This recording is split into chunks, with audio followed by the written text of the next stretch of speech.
अब्बा डब्बा चप्पा, बस। आप देखिए, दो लड़के, उत्तर प्रदेश में भी दो लड़के थे, यहां और दो लड़के हैं बिहार में। ये वही लोग हैं जिन्होंने आर्मी के चीफ, भारत के आर्मी के चीफ को सड़क का गुंडा तक कहने की हिमायत की थी। एक चारा चोर और दूसरा पूरे भारत के सब पदार्थों की चोरी करने वाले परिवार। जो ना समझे वो अनाड़ी ही है। ये अपने आप को खिलाड़ी समझते हैं मगर वो हैं अनाड़ी। के प्रेस के मुद्दे भी वही होते हैं और अब हम भी थक जाते हैं वही प्रश्नों के उत्तर देते देते।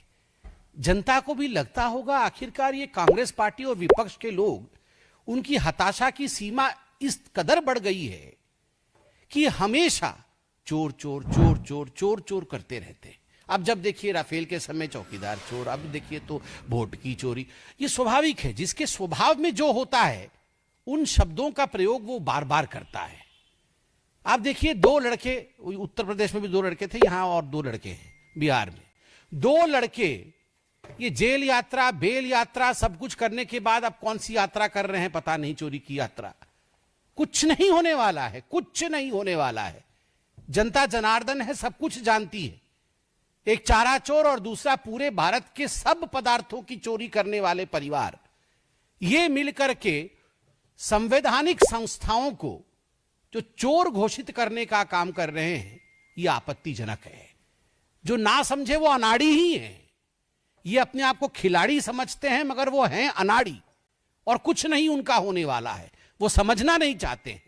वो चाहते हैं कि यहां पर अफरा तफरी का माहौल बने, हिंदुस्तान में अफरा तफरी का माहौल बने, एक कैओटिक सिचुएशन बने और अफरा तफरी में किस प्रकार से उन्हें कुछ राजनीतिक लाभ मिले, यह उनका प्रयास है।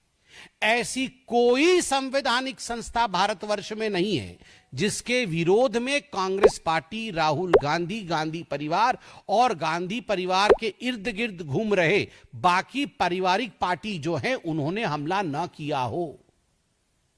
राम मंदिर का जब वर्डिक्ट आया था, याद करिए, ये वही लोग हैं जिन्होंने सुप्रीम कोर्ट तक उंगली उठा दिया था।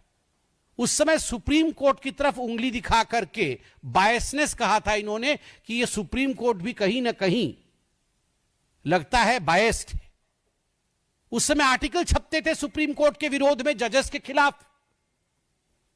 ये वही लोग हैं जिन्होंने आर्मी के चीफ, भारत के आर्मी के चीफ को सड़क का गुंडा तक कहने की हिमायत की थी। ये वही लोग हैं जो air strike, surgical strike, operation Sindoor के पश्चात जो आर्मी के ऊपर भी हमला करने से नहीं बचते हैं, नहीं कतराते हैं और सबूत डिमांड करते हैं, एविडेंस मांगते हैं।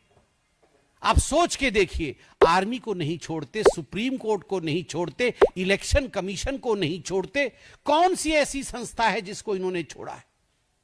इनको लगता था और अभी भी लगता है कि सत्ता पे बैठना ये इनका जन्मसिद्ध अधिकार है। सत्ता उनको सिंहासन दिखता है। उनको लगता है ये जो प्रधानमंत्री की कुर्सी है ये सिंहासन है और सिंहासन विरासत से मिलती है। नहीं, सिंहासन विरासत से नहीं मिलती है, सेवा से मिलती है। देखिए, इलेक्शन कमीशन इनको चिट्ठी पर चिट्ठी लिखती है, इलेक्शन कमीशन इनको ईमेल पर ईमेल भेजती है कि आइए हमसे चर्चा करिए। एक दिन इलेक्शन कमीशन के पास नहीं जाते।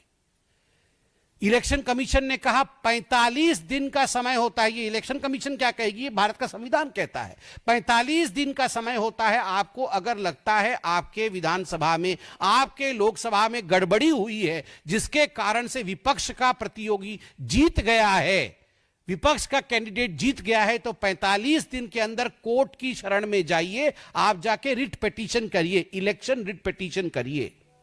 एक ने इलेक्शन रिट पिटीशन किया, ना बीएलए कंप्लेन करेगा, ना इलेक्शन रिट पिटीशन होगा। सड़क पे जाके चोर चोर चिल्लाएंगे, सदन नहीं चलने देंगे। एक ही राग है इनका, मैंने किसी पिक्चर में देखा था, अब्बा डब्बा चप्पा। मतलब कुछ भी हो जाए, जैसे हारेंगे अब्बा डब्बा चप्पा, बस। सब चोर है, सब खराब है, सिस्टम खराब है, कुछ नहीं समझना है, खाली अब्बा डब्बा चप्पा। अब हम भी परेशान हो गए ये अब्बा डब्बा चप्पा सुन के कि आखिर कब तक यही करते रहोगे आप?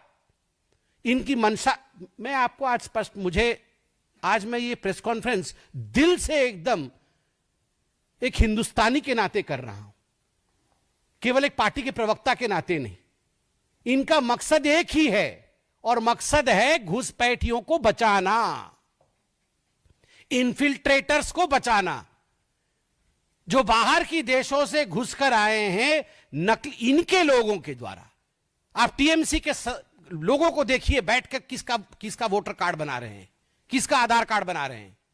आप जाकर देखिए बिहार में किस प्रकार से, किस पार्टी के लोग किस प्रकार तुष्टीकरण की राजनीति को बढ़ावा दे रहे हैं, किस प्रकार से घुसपैठियों को आप वोटर एनरोलमेंट करा रहे हैं। क्या ये बात छिपी हुई है? हम सब भी जानते हैं, हम सब भी राजनीति में हैं। भारत की जनता जानती है कि किस प्रकार आप वोट बैंक की तुष्टीकरण की राजनीति और उस पे इन्फिल्ट्रेटर्स और घुसपैठियों को जोड़ करके आप अपना एक वोट बैंक बना करके जीतना चाहते हैं। मगर कान खोल के सुन लीजिए, इस देश के जो रिसोर्स हैं, इस देश के रिसोर्स पर पहला अधिकार किसी का है तो वो हिंदुस्तान के नागरिक का है। इस देश के रिसोर्स पर किसी घुसपैठिए का अधिकार नहीं है। घुसपैठिया कभी वोटर नहीं हो सकता है। और हां, जहां तक इलेक्शन कमीशन का सवाल है, आप उनसे प्रश्न पूछिए, इलेक्शन कमीशन जवाब भी दे रही है। मैं इतना कहना चाहता हूं, सुप्रीम कोर्ट ने कहा है, मैंने आज अखबारों में पढ़ा है कि इलेक्शन कमीशन का अधिकार है रिप्रेजेंटेशन ऑफ पीपल राइट के माध्यम से, और constitution of India, Baba Saheb Ambedkar ने जो संविधान दिया है उसके माध्यम से, कि वो इलेक्टरल रोल इलेक्शन के लिए तैयार कर सकती है। यह उसका अधिकार है।